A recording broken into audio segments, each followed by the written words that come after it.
This channel does not promote any violent, harmful, or illegal activities. All content provided by this channel is meant for an educational purpose only. UEM Jaipur is a perfect target for prospective students aspiring for good jobs, good education with future-ready skills.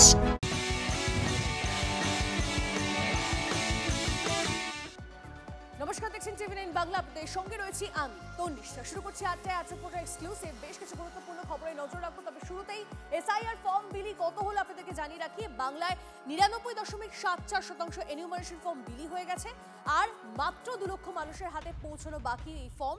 আরো জানবো ডিটেইলসে, আমাদের প্রতিনিধি শ্রাবন্তী আমাদের সঙ্গে রয়েছে। শ্রাবন্তী, তনিষ্ঠা, 7,63,00,000 মানুষের মধ্যে মাত্র 2 লক্ষ মানুষ বাকি রয়েছেন যাদেরকে এই ফর্ম পৌঁছে দিতে হবে। এবং এই 2 লক্ষ মানুষ গোটা রাজ্যে যে বিভিন্ন একেবারে শেষ প্রান্ত বলা যেতে পারে, যেমন ধরো সাগর রয়েছে, এরকম একটু জায়গা, সেখানে এই ফর্ম বিলিতে বেশ কিছুটা দেরি হচ্ছে। বাদ বাকি রাজ্যের সমস্ত মানুষের কাছেই প্রায় ফর্ম পৌঁছে গেছে, এমনটাই দাবি নির্বাচন কমিশন।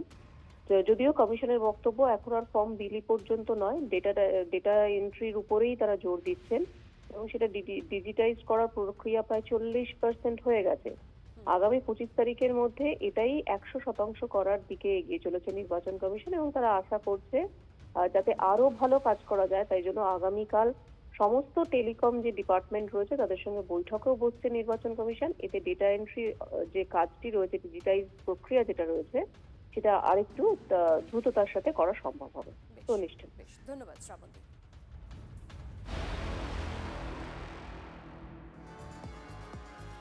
এদিকে এসআইআর এর কাজ করতে গিয়ে ইন্টারনেট নিয়ে সমস্যায় পড়তে হচ্ছে। বারবার এই অভিযোগের সরব হয়েছেন বিএলওরা।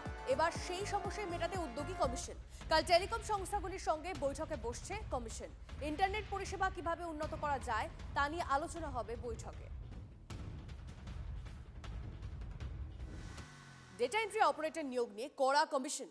এসআইআর এর কাজে ডেটা এন্ট্রি অপারেটর নিয়োগ নিয়ে সব জেলার ডিইওকে নোটিশ পাঠালো কমিশন।